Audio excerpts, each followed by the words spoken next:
Mga kababayan, tuwing ikatlong linggo ng buwan ng Enero ay ating ipinagdiriwang ang National Healthy Weight Week dahil ang pagkakaroon ng tamang timbang ay isa sa paraan upang maiwasan natin yung pagkakaroon ng iba't ibang sakit. Dahil dyan, makakasama po natin ngayon sa ni Doc, si Doc Via Roderos Calban upang pag-usapan ng kahalagaan ng pagkakaroon ng tamang timbang. Doc Via, welcome back sa Rise and Shine Pilipinas. Good morning.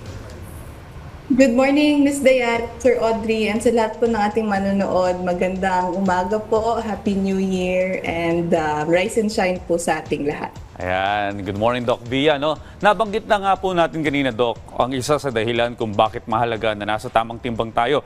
Pero can you tell us more kung bakit nga ba ito mahalaga? Ano yung epekto nito sa ating katawan o kalusugan kapag nasa healthy weight po tayo? Yes, Sir Audrey, no, maganda na we emphasize on healthy weight, no, especially after the holidays, no, na medyo naparami yung kain natin. No, at medyo siguro no, we put on and we gained weight. No?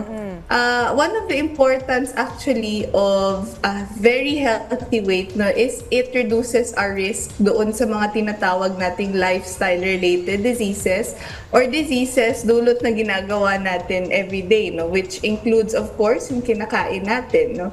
Ang importance actually ng exercise no, is very much anchored doon sa tinatawag natin no, na disease prevention tulad ng prevention of having heart conditions. No?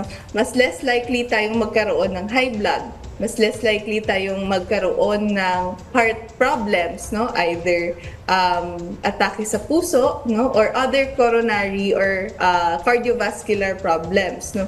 Another no, is it actually also helps us no, with the energy that we have every day. No? Especially when you exercise, no? It releases endorphins no, dun sa katawan natin, no, which actually allows us no, to feel better. No? I myself do exercise quite often. So it helps you no, increase your energy no, para every day no, pag pumapasok tayo, actually mas nagaganahan tayong pumasok. No? It actually also reduces stress no, because of the chemicals that our body releases when we exercise. No? Especially if the goal is towards having a healthier weight. No? It's those two things, no, dalawang prongs siya, no, it actually makes you feel good no, to have a healthier weight and it keeps you away from getting sick no, of lifestyle-related diseases. So maraming benepisyo ano, kung nasa tamang timbang ka, Doc. Alright, Doc, ano ba yung ideal weight? Paano po natin malalaman kung overweight ba o underweight po ang isang individual? Magandang question yan, Miss Dayan. No? Kasi marami tayong parameters actually no, to know kung nasa tamang timbang tayo. Pero ang pinaka-common na ginagamit natin is yung body mass index. No?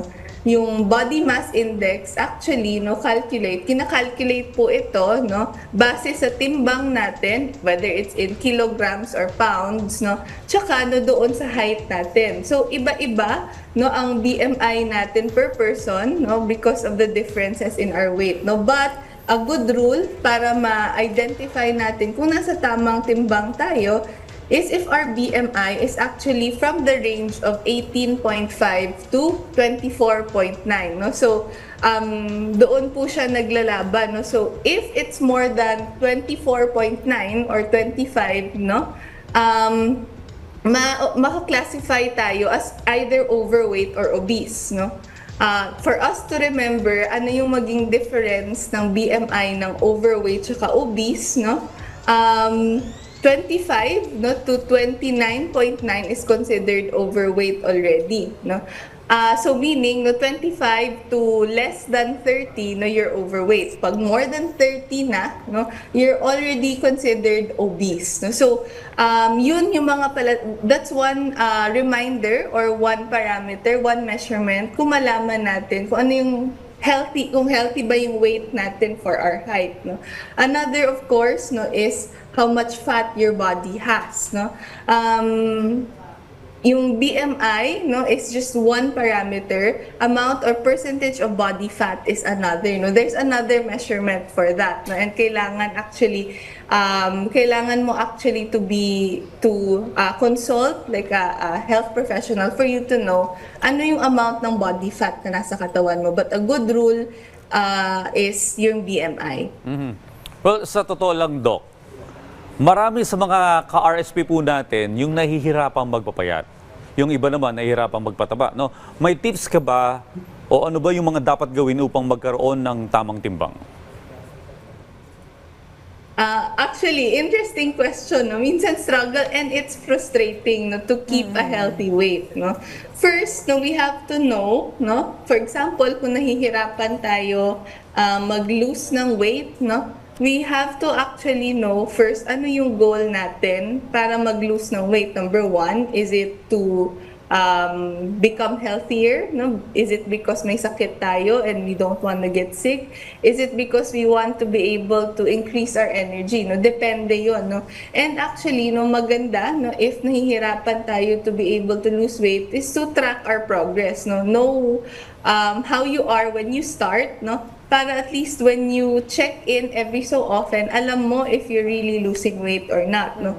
If ever hirap pa rin, no, we have to check kung may underlying conditions ba tayo. No? For example, no, if we have difficulties in terms of losing weight, number one, do we have thyroid problems? No? Number two, are we having metabolic diseases? No? Kasi pwede yung maging sanhi ng ang hirap sa pag-lose ng weight, no? But no, a good rule for us, no, to be able to lose weight, no, is really caloric deficit. Paano yung caloric deficit? We can do that in two things. Number one, bawasan yung kinakain natin na calories per day, or number two, no, i-increase yung activities natin per day. No? So that's actually ang two key things, no, that can help us lose weight. No?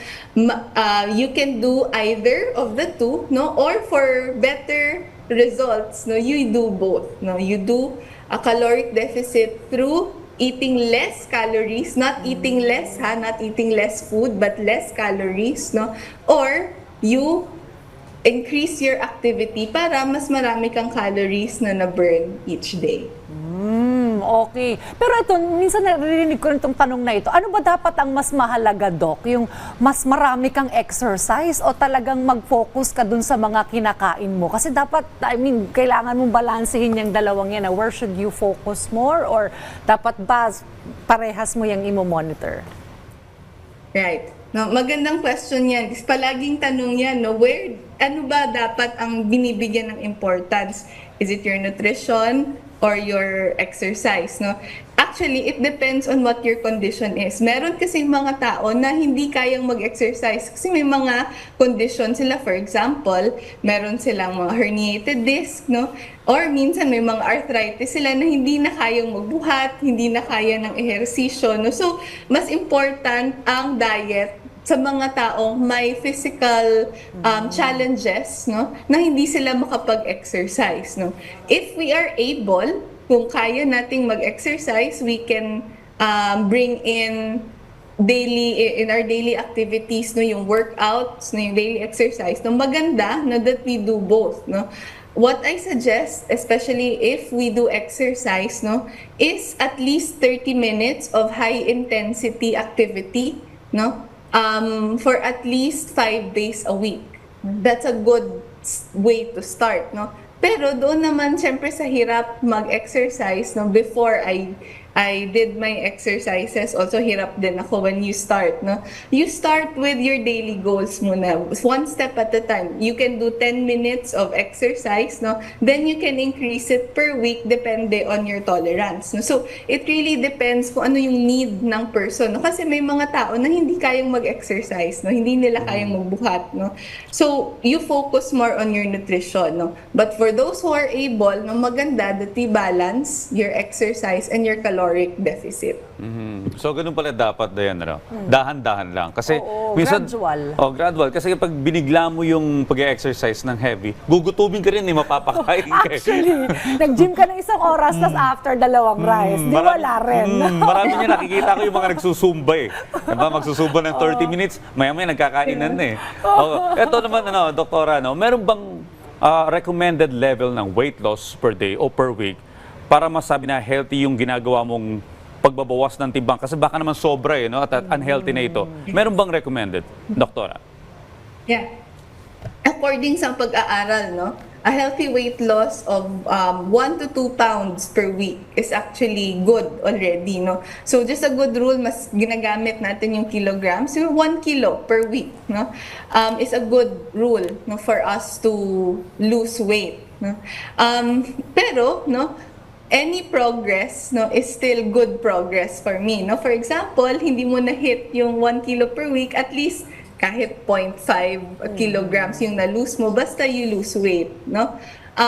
Anything more than 2 pounds, or anything more than 2 kilos, medyo we have to taper siguro yung ginagawa natin kasi sudden weight loss can actually make us more prone to sakit naman. Number one, if we lose weight because we do a lot of or we do too much exercise, we can be prone to risks of injury, or mas madaling mag-degrade yung mga joints natin, Mas madali siyang masira, Another, sudden weight loss can actually make us more at risk for gallbladder problems or yung cholelithiasis, yung gallbladder stones, So, it's not that mangyayari siya if may sudden weight loss ka, but you're more at risk for it, So, hindi rin po healthy yung weight loss, na biglaan, na yung goal mo is 10 pounds or 5 pounds per week, Hindi rin po yun healthy.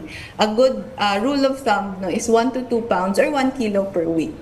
But again, progress is still good progress. So kahit 0.5 kilos lang yan, basta you lost weight and that's your goal, then that's already good enough. Oo, wag mawawala ng pag-asa, Kung yan ang New Year's resolution mo na to be healthier, to have a healthy weight, you have still more than, may 11 months pa kung Feb ka mag-start. Usually yung summer ang pinaghahandaan eh. Oo, summer body. Summer body. But more than the facade, syempre importante yung health benefits nitong tamang timbang at nabanggit ka ni Doc Via. Maraming benepisyo ito kung magkakaroon ka ng healthy weight. Well, Doc Via, thank you very much sa muling libreng telemed dito po sa Rise and Shine Pilipinas. Maraming salamat, Doc Via. Maraming salamat.